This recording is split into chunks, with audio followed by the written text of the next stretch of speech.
Welcome to Law Subscribed. This is your dedicated news source for all things subscriptions in the law. My name is Mathew Kerbis. I'm the subscription attorney, and I believe subscriptions can help bridge the access to justice gap and incentivize attorneys to modernize and scale their practice like never before. On this show, I interview lawyers ditching the billable hour and experts who can help attorneys move beyond billing time. Thanks to my sponsors, 650 and Gavel. Links to both in the show notes. More on them later, and use the code LAWSUBSCRIBED when signing up. You get 10% off, and it supports the show. The best way to support the show is to share it with someone you know. This podcast is for educational and entertainment purposes only, and nothing said is legal, ethical, or financial advice. Without further delay, here's the episode. Welcome to the Law Subscribed podcast. I'm here on site at ABA Tech Show 2024. I have the co-founders of Fidu with me, Blaine and Kim. Kim, first guest on the Law Subscribed podcast. Welcome back. And Blaine, welcome to the show for the first time. Thanks for having me. So my audience knows you, Kim, if they've been longtime listeners. But Blaine, go ahead, give yourself a little introduction. Sure. So I'm Blaine, co-founder and CTO of Fidu here. I lead the product team. Build the product. Lawyer or just legal? I hate the term non-lawyer. Lawyer or non-lawyer, though? Legal professional. Legal professional. Got into the industry from the product side, building some tech in access to justice, and kind of fell in love with the opportunity and the impact that tech can have in the industries. And Kim, obviously, one of the longest practicing users of the subscription model for legal services. Just in case they haven't gone back and listened from the beginning. Although I do hear that a lot of people do that. Mm-hmm. They discover the show. Tell us a little bit about yourself. Sure. Kim Bennett, co-founder, Fidu, CEO, and also a practicing attorney. I ran a law firm that runs subscription model for, I should say now, close to 15 years, I guess, at this point. And, learned a lot along the way. And one of the biggest friction points for me was the connecting the tech and making the delivery as seamless as possible. And so now I'm really proud to be in collaboration with Blaine for us to be building this platform to really enable legal teams to the platform I wish I had to sell, deliver, and scale subscription legal services. So. Yeah. It's one of these things where as I start to get more inbound from attorneys who see my CLE or listen to the pod and they're like, gosh, I want to be able to do this too. But it is so hard to know exactly how to have them do it. Although I do tell them, of course, about Fidu as one of these places where you can go to the software solution and it's the best place to go for a turnkey solution if that's what you're looking for, if that's what you need. But I got to imagine when you were coaching attorneys in the beginning that this was the thing that was missing, right? Is that essentially why you guys came together to make Fidu? For sure, it was missing. I will say Blaine pitched me after CleoCon virtual, sent me an email and it's like, this isn't a sales pitch. And I was like, okay. And was like, hey, what would you think about us working together to put this out? And yeah, for sure. I was actually just having lunch. So, hey, whoever's at Tech Show or, now you're watching the post or listening. But we were just talking about what it was like prior to and trying to connect all of the tools. And I would teach it and the theory and the mindset shifts that can happen in coaching and training. But if you're not as technologically inclined or or time is a barrier or just thinking through your tech stack in a way that maybe you hadn't before, there was no other solution until now we came on the scene to really help scale this and be this turnkey, be the complete client experience platform. So I'm really proud that we have this, and it's based off of all that learning, right? Taking the training and the coaching and what worked and didn't in my firm. A lot of stuff didn't work, and that over the years now I would love to speed track that for everyone else so they could see the value of the model. So yeah.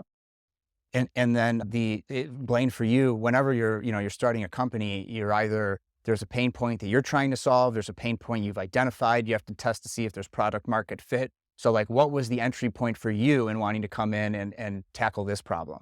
When I started kind of working in what a company would look like and what the angle to take, I knew I wanted to build something in legal. I saw a couple opportunities with document automation and a couple different angles of this. So I started playing around with different ideas that potentially work and really was just experimenting, trying to find that element. And there was kind of a couple common threads there. There's always heavy emphasis on putting power in the client's hand, streamlining processes through that. And along the way, there was this kind of thread that I kept wanting to pull and ended up being the business model side. And so when I saw Kim talking at that CleoCon that year and a side discussion afterwards, this is that business model side is really what's missing from all of these random thoughts that I had at that point in time. And what's missing from all these other solutions. Totally. Right? Yeah. And this can really be, high impact by combining the tech and the business model into a platform here. So kind of where it came from for me to reach out to Kim and say, hey, we should work. So Kim, as if you weren't busy enough. I mean, like, why did you say yes to that? I test a lot of tech. I think in this space, I've been, blessed to maybe be behind the scenes of plenty of tech platforms, journeys, and share my thoughts about it. And I've been a high tech user. So from the time I went out in solo space, I had tech. I was a early Clio adopter as one of the pieces. And I just knew technology was a key. And when he presented it, think in the back of my head, I thought, one day, imagine if I built tech. But I don't know, I'm not a developer, right? So coaching made sense. Coaching and training and helping people shift and do and show the possibilities. But then this opportunity came and I thought, why not? I've always been a what if I kind of person. So the worst case scenario, I'm in the same position I am today, which is at that time, which was okay. Didn't have the tech platform, but maybe it would work. And thought it was interesting. And I knew that the gap existed because I'm doing it. And so, yeah, I thought it was why not? What's the worst that can happen? Is probably the way I went into it. And his energy was it was the right type of energy, how it was presented, how he sent it in the email. And then before publicly, we talked about joining. We actually had worked together, built out a feature people have never seen to this day that at some point, given the state of this world, it was probably a few years ahead of where, and so it is primed to come out at this point, but it allowed for us to see that we could work well together. And so a lot of, I think, things came together and then, the rest is history. Yeah, because as much as you're looking for product market fit for a company, you're also looking for co-founder fit. Yeah, absolutely. And that's something that you guys had synergy and chemistry. But we were purposeful about it. We literally were and I think it's a lesson to be learned even when you're doing the subscription part, right? When you're thinking about how to change, you're not going to necessarily know all the details, but there are tests that you could do ahead of time and test and iterate. And we just had a testing period. We were let's just see if it would work together. We built out the feature. Like I said, it didn't work, but it was this idea to say that didn't have to be the perfect end, but then you needed to start. And that's, I think, to me, we met for the first time because we started during COVID. We met for the first time was it after our CleoCon win? Yeah. A year and a half. Yeah, we met in Canada for the first time at a conference. And so doing that early, just working together and seeing if it fit was so important. And I think in this space now that I still have a firm, which is much more dialed back these days, but seeing the space, you could see if you don't have that fit, there's a lot of, this is a journey, right? And if you don't have that fit. Absolutely. Right. Absolutely. So I want to talk about the potential, the competition that's out there for Fidu that also kind of went away. When that is what Spellbook, formerly known as Rally, was when I was doing the research, because really I'm not a user of Fidu yet, emphasis on yet, right? Because when I got started, Fidu is just getting started. And so I'm sort of into my systems I'm using, their switching costs, and I am currently strategizing ways to even offload that. And I'm looking at partner of Fidu, Confido Legal, as a way to maybe I'm just going to start powering subscriptions through there and divorce my current portal system with my clients for that to ease the switching costs to eventually, be able to change platforms a little more easily. But when I'm always looking for the next best tool. Right. And you've been there, playing around, and even if it's not even outside of the business model Legaltech that you guys provide, but the next best AI tool. So we're here at Tech Show. I think this is Tech Show brought to you by AI and Gen AI this year. That's what it looks like. So I came across, Rally as well in my research, and I saw that they offered, hey, they at least they advertised, we promote, or they were advertising, we help law firms do subscription. And I had Daniel on the show for Spellbook, And they kind of said like, people weren't really biting at that. They had a few users of that software. They pivoted to this AI thing, and now they've completely rebranded as Spellbook, and they're all in on Gen AI. So they're not even really competing with you anymore. So now like you're the last ones in this space, this very, very early space. So I wonder like, what's that like to see a potential competitor leave the space, and what are you doing now in light of that? So what are your thoughts? I'm excited for them. So my first thoughts are I'm excited for them, right? Yeah. Like I think you have to kind of follow and listen and learn and ideate, and those learnings take you in different directions. And for them, that's the direction it took them. And so super excited to see like where it's going, how the like success of their pivot has been. For me, I don't know. Even back then, I thought we had some synergies, but there were still differences in how we showed up and our thoughts about it. And I think for us, we look at it as well. We know the opportunity that exists in the market. We know what subscription can do for a law firm. We know what even a step before subscriptions, flat fees can do for a law firm. And I think what allows for us to be here today is that there's an underlying framework, right, that it's built upon. And I think that helps, a lot, right? Like this is lived and breathed and did it for almost 15 years at this point. And like, it's not coming out of nowhere. It's also built off of like under foundational basic principles of business, and that we've seen other industries and adjacent industries do. So I think when I look at what they did, it's like, it just wasn't the right fit for what they needed to do. Right. And that and now there's just a space that opened for them to show legal, hey, AI is an important piece. And for us, AI is a good, important piece of our story too, in that we believe AI is probably the most, outside of COVID, right? The thing that is going to next force this industry to have a big think about how you think about, how you show up. And the hourly model is destroyed with Gen AI. Like you can raise your rate, but at some point, nobody's going to say $5,000 an hour makes sense, right? Like this sounds ridiculous. So you need to change the way you think about it. So my long answer is congrats. Super excited for them. I think it's amazing. I think Raleigh was a great platform before, but it maybe wasn't the right platform for those founders, right? And so now they've taken it. And for us, we see this as a total shift in the industry and how we show up. And we believe AI is an important part of that. And so, hey, let's talk. You never know how we can come together. And what once people saw as competitors are now like coordinated, collaborative platforms that can still move forward that same mission of changing this industry for good. And there's so much market opportunity. Absolutely. Like, sure, it's not a zero-sum game. No. Yeah. You're competitors, but like every lawyer should be using the subscription model.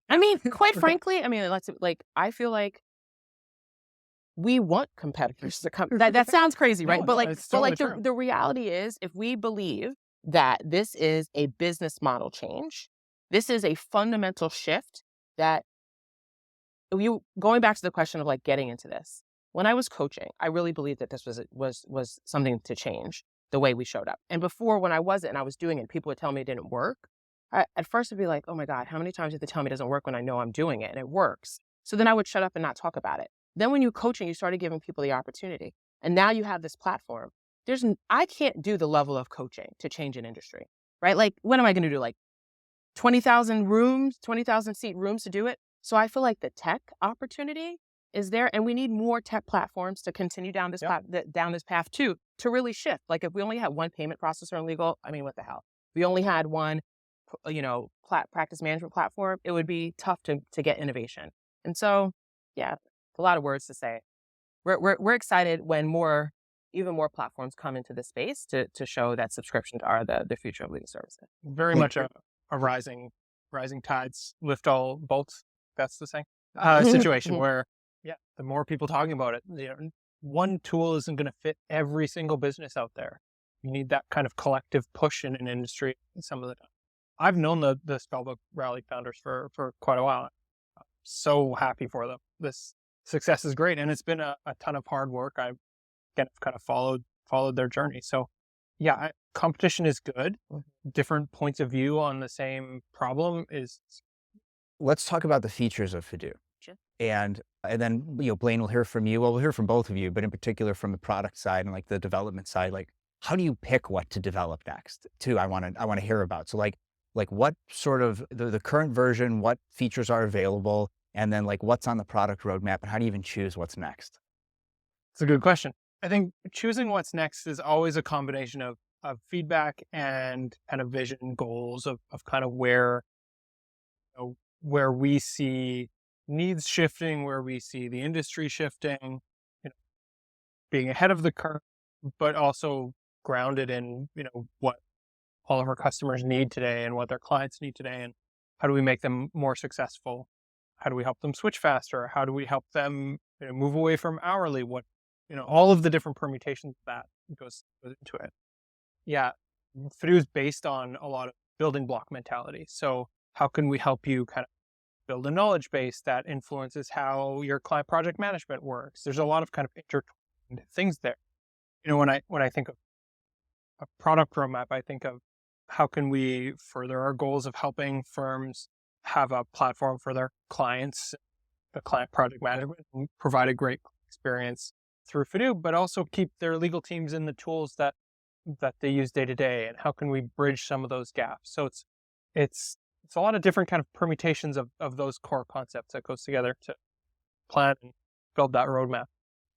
I think there's huge potential with like the knowledge base and Gen AI, right? And I know that was one of your early feature sets, was like having this knowledge base with Fidu to have that set up.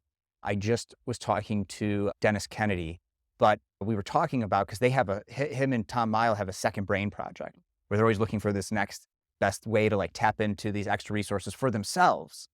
And so we were talking about the value of that also for the subscription lawyer, to use as like an additional subscription benefit of like, you might not just get access to this knowledge base, but access to this Gen AI tool that has ingested all of the knowledge base. And now you could query it as though you're talking to a person. I think I want to disclose that this is a Gen AI chatbot, right? And also tell the client, this is a first step so that we can talk later.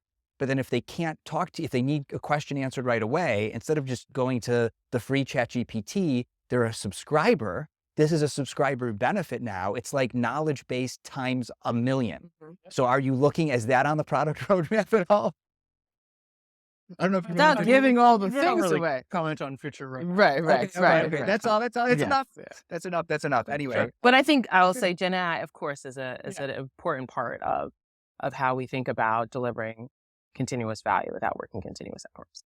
Right. And it's one of these things where I think that the business model Legaltech platform, I mean, that's still the primary thing, even if you were to incorporate Gen AI somehow, right? Because like it's one of these things where it's like, our company's in the cloud. We don't really hear that anymore. Right. So like Gen Yep. AI will just be one of these absolutely. things in the future. Yeah. Becomes an Standard. expected part of the process. Mm-hmm. Right. It's like, I use a computer. Right. Like, I Absolutely. agree. Absolutely. Agree. Yeah. Agreed. So then let's get more into the feature set now. So knowledge base is one thing. If I sign up as a law firm or independent solo attorney user of Fidu, like what's that like? Like, what do I see? What do I get access to? What do I have for my clients? Sure. I buried the lead a little bit there, talking about knowledge base and some of those building block elements. A lot of what you get with Fidu is those elements that kind of bubble up to how can they be reused? How can we build great processes in your business to kind of combine this concept of one-to-many legal services and productize and how can we streamline on a one-to-many aspect, but also keep those really important parts of professional services and your expertise, and how can we really marry those? One of the ways that shows up is client project management, having one process list that your team and your clients work towards and work through, and bring automation into those mix. We have a part of our platform called Service Builder, where we help walk through how can we kind of package and pitch and price your new subscription or your flat fee. And part of that is an engagement process to bring clients in a really structured way that fits your business. You said a key thing there.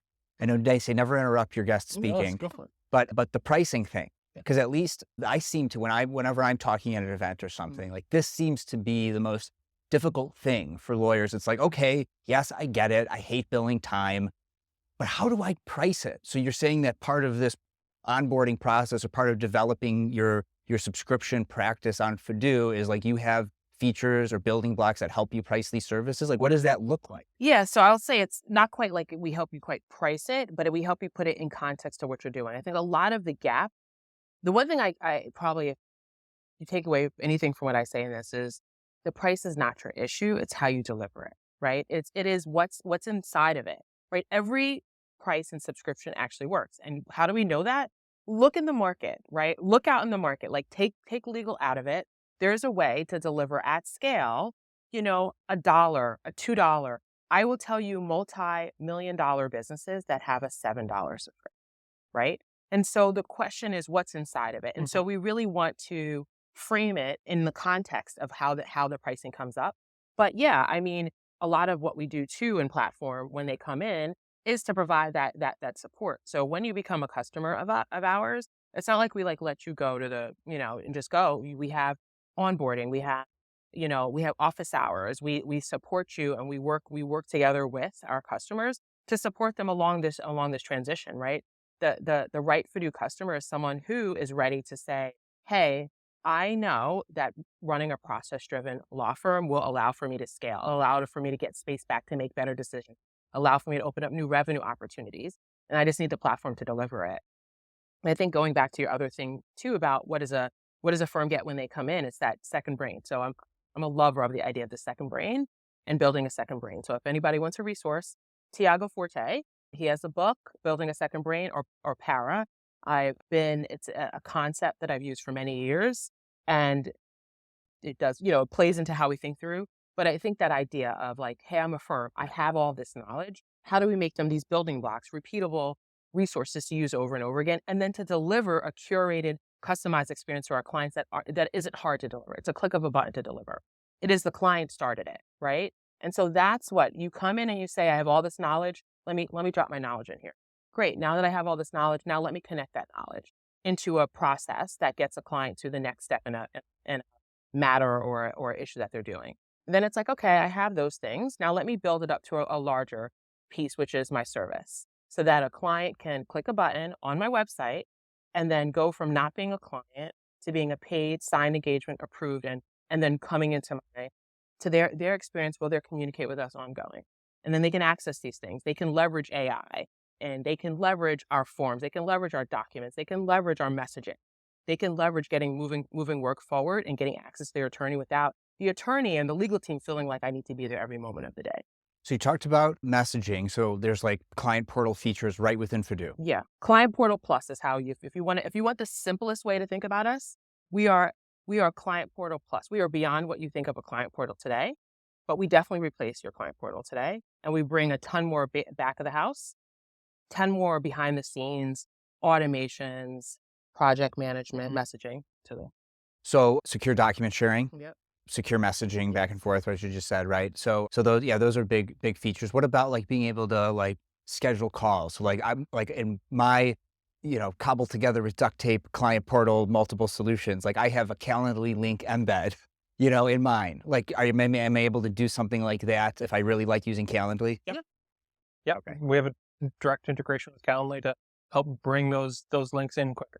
They can be standalone that clients can see the list of and pick which one fits best, or it can be part of that client project management feature so that at the right stage of your process, after they've filled out some forms, watched some videos, you've maybe done some other work comes back, client reviews it, books a call to move on, right? Move to the next station. Right. I mean, like embedded in your overall process. Okay, great. Calendly or one of their competitors are one of these tools that even if you're billing time, like it saves so much non-billable time for your staff that you should be already using this tool, right? Which makes me think, are you letting non-flat fee and subscription attorneys on the platform if they still want to use it? Oh, I mean, like, we're not going to stop you, but I'm going to tell you we're not going to build features for you. That's right. Right? That's so like right. To be like in the most straightforward, I think fun. I mean, in tech show, you get to have these fun conversations. And one of the fun conversations we were having was like, who's the right person, like team to come in. And like, if you are like ingrained in hourly, there are things that you're going to want that don't make sense from a product roadmap and from a business model that we're just not going to build. So if you are hourly and you want process and automation, systemization, more power to you. If you want us to track that against an hour, probably not. No. I'm just saying, if we have any listeners who are subscription curious, which is like a nice thing I like to say.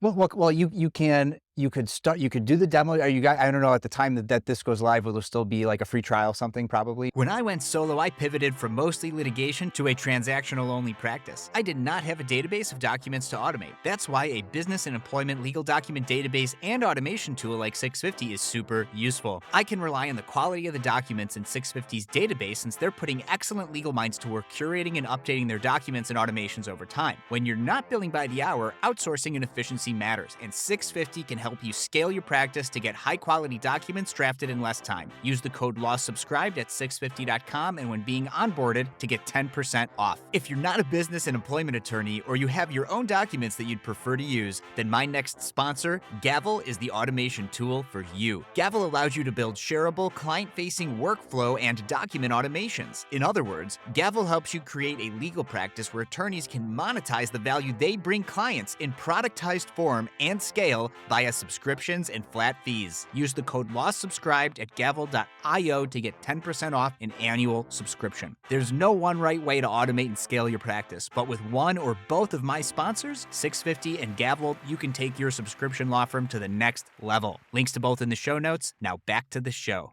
No? Okay. They have a demo that they can always go Yeah. to. The demo is always available. We do a lot of like, we'll be doing a subscription week that they can come to and like kickstart that. But I think if you are iterating, iterate.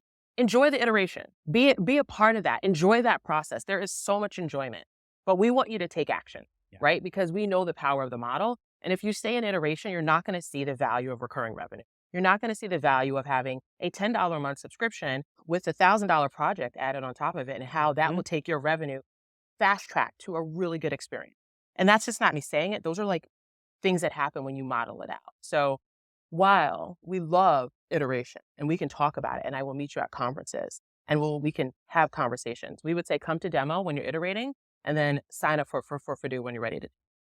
Okay. Because I feel like if a law firm really wanted to play with this tool, they could still do that and then have their billing time software on the side as they're transitioning over into a kind of a thing. Or sure. I mean, you would have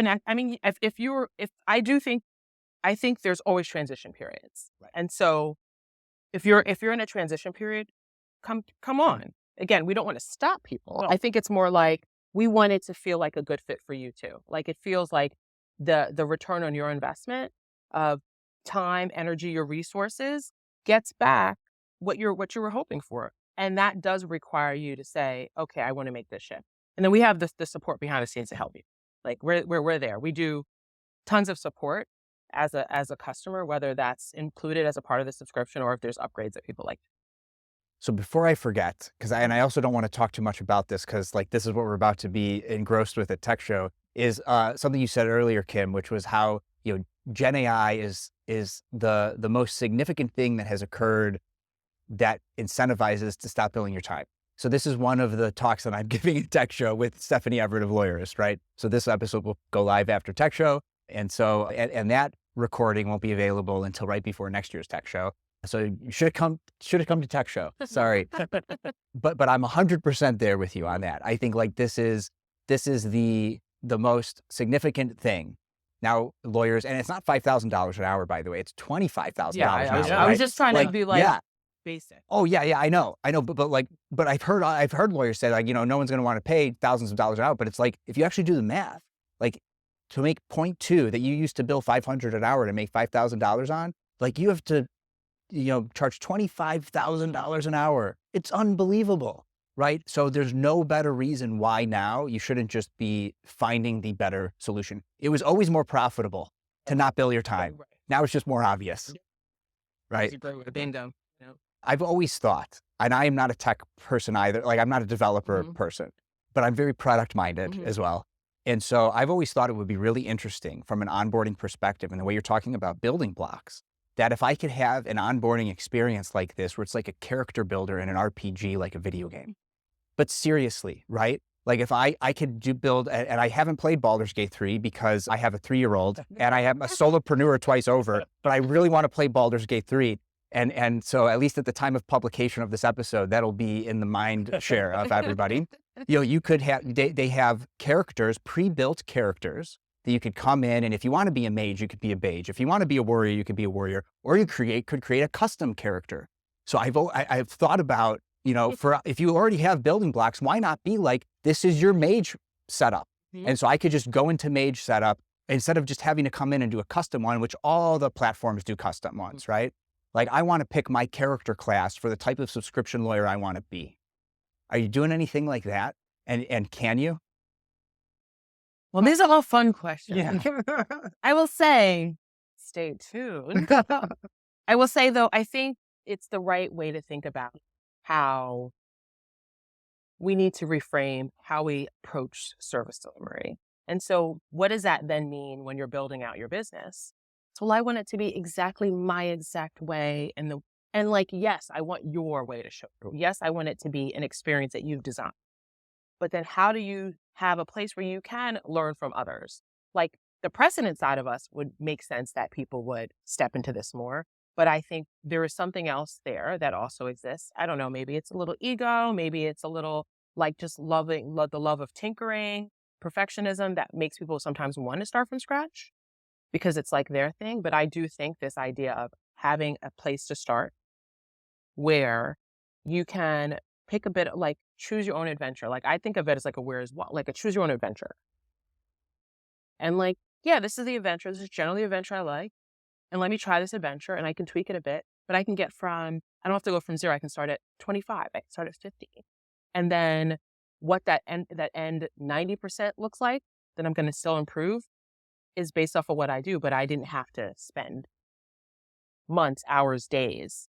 I can get going rather quickly with a reasonable client ready version of something. This is what I think. I think our role and where we're best positioned is to help showcase what works well and to help people transition and get up and running faster. So I think you'll see us do some work towards those goals, but I think we're in a really great position to help, again, showcase what really works. So I think it's really just combinations of that.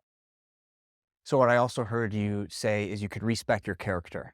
I love how it's going. Yes. Just to maintain the video game analogy. Yes. Anyway, Yes. So I like my thought process on that is like, there's different ways to tackle the subscription model. For example, and I'm curious to know what you've seen for the users of Fidu, even for flat fee attorneys, just any alternative fee arrangement. And that is, I could serve institutional clients that are billing time and hate it, or I could serve blue ocean, latent legal market clients who they've never paid for legal services because they either couldn't afford them or they weren't sure if they could afford them. So like, even just like picking one of those, I would recommend a totally different business model, use of the subscription model for one of those two options, just as a starting point, right? Even just like the recommended pricing range is totally different. And you could charge a premium and make more than what you were making on the billable hour for the institutional clients, but not have to bill by the hour anymore, for one example, right? So that could be super profitable, but you're competing with those other lawyers trying to serve those clients. For the latent legal market, I think there's maybe more opportunity there for pricing creativity because they've never paid for legal services before. So you're fighting an education gap, but you're not fighting an uphill battle of, they have all these sunk costs. And so this is how we get paid by our attorneys. So even just like one of those two options, and then like giving people the choice of, I know Kim, you came to the Chicago Bar Association panel we had, and you had a different opinion on this, which is good. It's a very valid opinion. But like if somebody wanted to do good, better, best pricing, like a 3-tiered structure, and they're committed to that kind of a philosophy, like they could come in, they could say latent legal market, good, better, best pricing, and like you already throw together these building blocks for them, like to like get them to that 50% mark, right? Like if it's on the product roadmap, this is going to be, I can hold on to this for a little longer if you want me to. This isn't gotcha journalism. Cause like if I'm also asking for myself for when I eventually switch over, because I feel like that would make it a heck of a lot easier for me to come in and just be like, warrior class with, helping the little folk, and then, go off, and it's like already kind of at where I need it to be without having to do too much customization, which I do love to do. Yeah. I think there's a lot of opportunity there. I think there's maybe a third way to even look at that is what's an existing client profile and where are the gaps in what you're helping them with. Like maybe today, maybe it's only profitable for you to come in at a certain point in time in their journey. But with shift in business model and technology, maybe you can come in earlier and help them in one-to-many kind of approach where you're providing a knowledge base and some process around their problems, and it's lower cost, and it maybe is some of that blue ocean, but it feeds into your existing pipeline, your existing expertise, and the processes that you already have today, and you can kind of build more for that one client profile, and then you're not creating an entirely new marketing plan. You're expanding what you're already. We see a lot of that where we're helping kind of bridge more of that process and that overall need of the customer, instead of saying, well, we need to find an entirely new customer. We can help, unlock 40% more people, more leads into your firm, because you're helping them at a different stage where you previously were only getting them later on in that journey. And I can think of thinking of a couple of firms that are on it now where they support people before they have like a matter that happens, so that they leverage the platform to get earlier data and information and collection that organizes it better, that puts it in a streamlined way for the client that they're serving. They feel the release and the less stress of having to share this information or how to record it so the attorney understands it. The attorney sees it and can interject to help them get better information. And then when it's time to maybe start what at that, and previously the attorney might have done, start a matter and maybe that starts a lawsuit. Now they're starting at a better place. Their client is more educated. The client has invested and has built that relationship. And the amount of input that lawyer needed to do to collect it is much lower. It's much more streamlined. And for them, I'm just thinking like this particular customer is like, it saved me, something like 90% of their time was now got back, so that they can better serve their clients. They can see what the issues are at scale. I can process it out. The clients are less stressed. They know how to receive. So I think when we are trying to support better ways of approaching issues, and if you want it, my good, better, best pricing, it wasn't so much to say like, I don't think it works when we were having that conversation. It's much more of what's capacity for solo small today. And if your capacity is limited, good, better, best pricing sometimes leads you to have a hard time marketing it all. So I do think we provide this space where you can find real time right now in what you have opportunities to bring in the model, right? And then as you were saying, transition, and those opportunities could be like maybe a little tweak, a standard template that we've seen works across multiple. And I would say I do think, without having to be ultra customized, there are models that work for most firms today that don't require you to get into the nuance, but that can bring this into your firm. The question is, are you committed to the model to then iterate and grow and start making some other adjustments once you see it happening to help?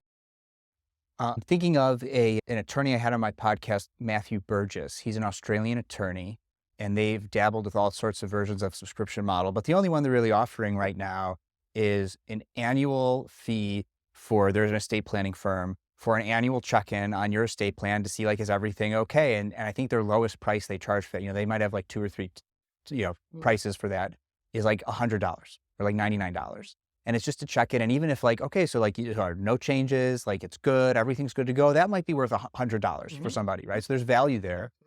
But that's like their only benefit. And of course their opportunity is, well, if there are changes, now they charge for that, right?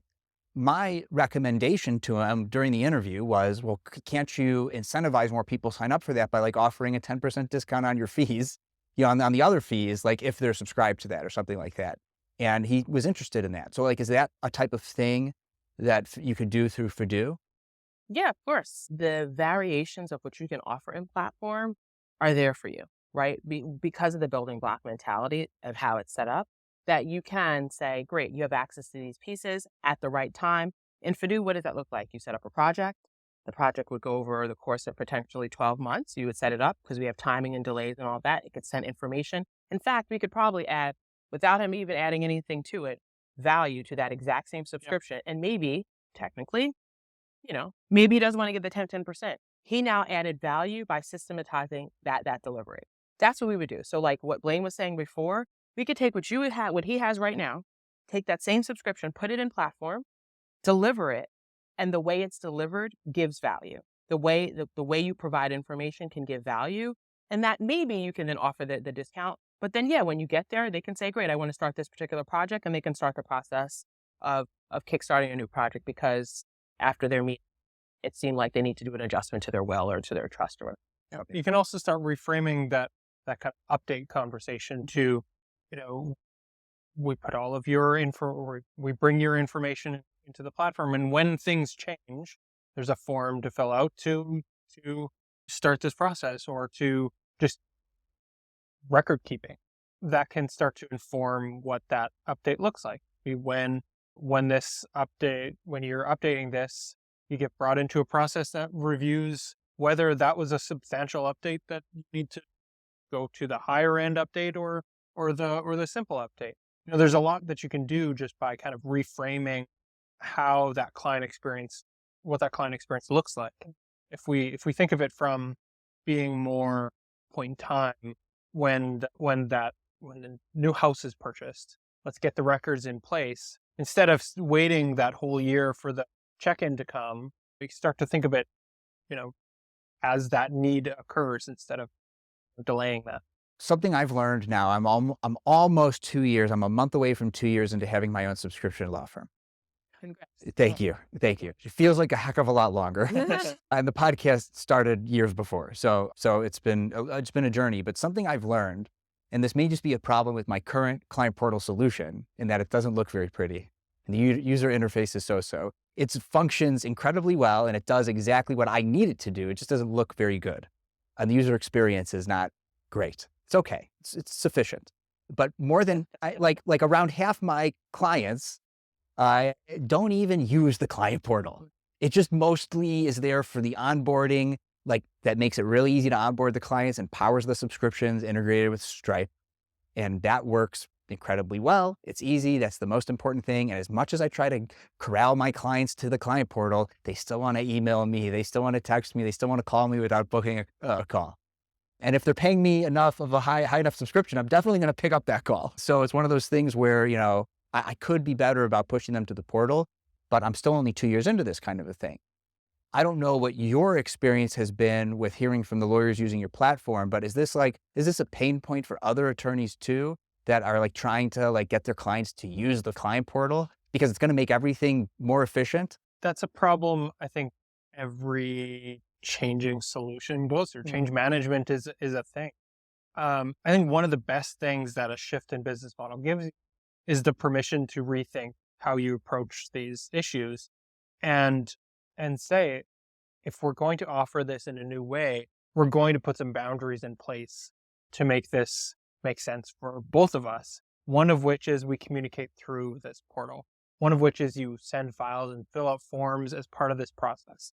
But I think the other side of it is, what's the easier process for the client to go through? If you've got something where we've got checklists of what needs to happen, we've got in-context video, in-context articles of what needs to happen, what they need to learn at different stages, it becomes a natural part of how that service is delivered. So a few different angles that you can kind of approach that as. I think the simplest kind of day one thing is, simple. Simple is probably the wrong word for this. Maybe it is the harder thing to do, but I think of it from the point of view that we when we're offering this service, we do it differently, and we do that through through this tool. Yeah, I think, having done it the boundaries are real, right? I've had a portal for as long as probably Clio has offered a portal for having Fidu, and that happens, right? But I do think it is being clear on how we communicate and knowing that it is a choice of the client to do that, because there's many other places. And I would say that the shift has happened across so many other areas of people's lives that communicating in a portal isn't isn't so different anymore because you do it with your doctors, you do it with these other I've got providers. Slack, I've got Discord, I've got Signal, I've got Right. WhatsApp. Right. But even if you take it, even if we think because those still might be someone who is into the tech. But like if we take some of that stuff out and we think about the people like your day-to-day lives, there are places where you have to update your profile when you want to change any of the service providers, your cable if you have cable, or your Netflix if you have Netflix. Like you need to go. So the way I always recommend, you don't have to chase it down. We see it, we prioritize it. We only check email a couple of times a day. So if you want us to see that, actually you get more response. And if you show that, you don't just say it, but you show it and you put resources behind it, then that builds that trust with the client to say, actually, I just go in here.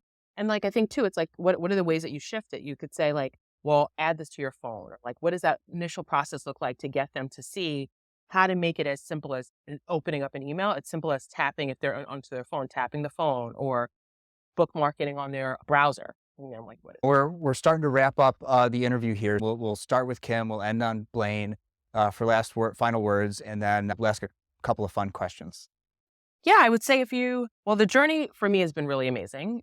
Just having practice and now being a co-founder to help deliver a solution to allow others to do the same. I think if you're ready to take action, if you're committed to a better model, if you recognize the power of Gen AI, then yeah, come, let's show you. We do demos all the time, but just launch it. If you're not even sure, go pitch it to a potential client and see what they say. And then if they say yes, then get going. What Kim said, first of all, but also I think embrace the permission that shifting business model gives you. Rethinking things and thinking about that same problem from a 15-degree angle can change, significant amounts of your business. Just embrace it. Dive in. I think now's the best time to switch to better business model. It simply is. That reminded me something that when I had somebody ask me, I really want to do this, but I don't know how I'm going to get buy-in from my team. And she's an attorney with a small team, I think like 10 people, including her. And it dawned on me for the first time, like a thought experiment to engage in that could help her get buy-in from the team, which is like something you might do on like a company retreat or something. Imagine that, like in this hypothetical, you were told that in 1 week, the whatever licensing body, whether it's your bar association or state Supreme Court, has banned the billable hour, and they're giving you 1 week to figure out a new business model. Go. Right? That's what you remind, give yourself permission, reminded me of that sort of hypothetical. Add constraints. Constraints breed creativity. Lawyers are some of the smartest people I know. I say that a little self-servingly, but I feel like if we didn't have the option to bill our time, we'd figure out better solutions. And I'm so glad Fidu is making it easy for lawyers to do that. So Kim, you've already answered this question, but don't worry, I have another one for you that you'll get to answer too. But first, Blaine, my audience needs to hear from you. Is a hot dog a sandwich, and why? Oh, there's a whole chart on this. I think I went into this pretty deep once. I think the best explanation I found was a hot dog is technically a taco because it's 3 sides covered. There's a chart. How many sides are covered? So I'm going with taco. A hot dog is not a sandwich, but it is a taco. Yeah. Which begs the question, is a taco I'm not a saying that in sandwich? Chicago. Now I'm in trouble. No, that's okay. It's okay. We love the Hispanic and Mexican community here. Big Hispanic population. Is a taco a sandwich then? No, because it's 3 sides. A sandwich is 2 sides covered. Okay. There's a chart. Got it. Very, very interesting. Also, this is like That's a great question. This is like an insight into some of our conversations. Our team meetings get fun. Yeah. So since we've already heard your answer, Kim, which may have changed over the last, I don't know, it was like almost 3 years ago, I feel like, that we had our interview. Is a calzone a sandwich, and why? It's on the chart. Based on this chart that I haven't seen, a calzone is covered on all sides. So I'm going to say a calzone is a pie. No, pizza pie. A pizza pie. I don't know. Can't remember if calzones are its own category. Is calzone it's a patty? So my Caribbean heritage will say a calzone is closer to a patty because, cocoa bread, like beef patty, curry chicken patty, Jamaican side. From going down this path of there's a chart that I want to now go see and search on one. Well, I'm trying to figure out what a patty is. Oh, like a beef patty. Like a Caribbean beef patty, like it's Is all there bread covered on- like is a there bread on one side? of no, that, or it's is that- covered the crust. It's covered with a soft pastry crust. So like a puff pastry Puff- type thing. Yeah, but kind of no. Okay. But yeah, but a pastry and it's covered and it's closed in with the meat inside or whatever the contents inside. Empanada. Yeah, so like all the same ideas. So I would say like a calzone is in that. Is that what a calzone looks like? Am I making that? Yeah, right. I'm like, It's Size a difference. pizza fully enclosed by the crust. Right, right. basically, And yeah. so like it's like a sandwich fully like a crustable. Is a crustable a sandwich? I mean, it's on the kind of- chart. I would feel like I'm Is gonna. it crustable a PB&J sandwich? I think it's a crustable, but I think it's like a patty. It's a peanut butter and jelly patty. It's what it is. This is the second time I've ever asked this question because you're the second person who's been on the show twice, and crustables came up in that answer too. There you go. Blaine, That's good branding for crustable. what's your answer for is a calzone a sandwich? It's I'm- apparently on the chart. I'm but pretty what is sure. it? Well, it's on the chart for sure. And pretty sure it either defines the category or it is grouped in with pierogies and patties. And I eat and food. the I don't like. cook it or know food that well. So like, but I'm a foodie because I eat it. There is a fully enclosed category. Yeah, and that's what it would be. Those are the patties, the crustables. Is it a fully enclosed sandwich category, subcategory of sandwich though? That's the That's a question. great Is it question. a I sandwich? don't remember So if no. these are grouped under the sandwich. I don't think so. I'm gonna say no. I'm just gonna go hard Oh, no, There was and a I could be wrong, and I could shift later. That's okay. What, like there was like a taxonomy genealogy chart, to this. evolution chart is like, are we related to the whale? There's a common ancestor. It's the sandwich. Is that? So I would say no, because if you think about this journey, there's the sandwich, there's the hot dog, and then there's the calzone. No. Cousins? Yes, because they have the similar contents. Just one is closed in. One's not. They have, Yeah, they I'm have giving them contents that. around. This is why this is the only reason I get people to stick to the end of the episode. Yeah. So if my listeners wanted to learn more about Fidu or follow up with each of you individually, what's the best way for them to do that? Well, we're on social, Fidu app, so you can find us on social. But yeah, I'm Kim at FiduLegal.com, Blaine at FiduLegal.com. But yeah, I mean, just reach out. We're on social. We talk a bunch of places. We host. We'll see an upcoming subscription week and things like that. So we're there to support people along their journey, whether they're ready for Fidu or they're a step or two before that. Those are ways. What else? What other ways we can catch us? At FiduLegal.com. We're at a lot of events this year. Come to conferences. We'll be publishing a list over time. That list will be on FiduLegal.com. Yeah. All right, great. Thanks again for coming on the show, Kim, and Blaine. Thanks for coming on the show. Thanks for having us. Thank you. And that's our show. Thanks again to 650 and Gavel for being sponsors. The best way for others to discover this show is for you to share it with somebody you think would find value from it. Follow me on LinkedIn since that's where I'm most active on social media, and click the bell towards the top right of my profile to get notified about all of my posts about this podcast and everything else I think is valuable for you to see. To get in touch, message me on LinkedIn or email Kerbis@lawsubscribed.com. All links are in the show notes. Until next time, this is Mathew Kerbis with Law Subscribed.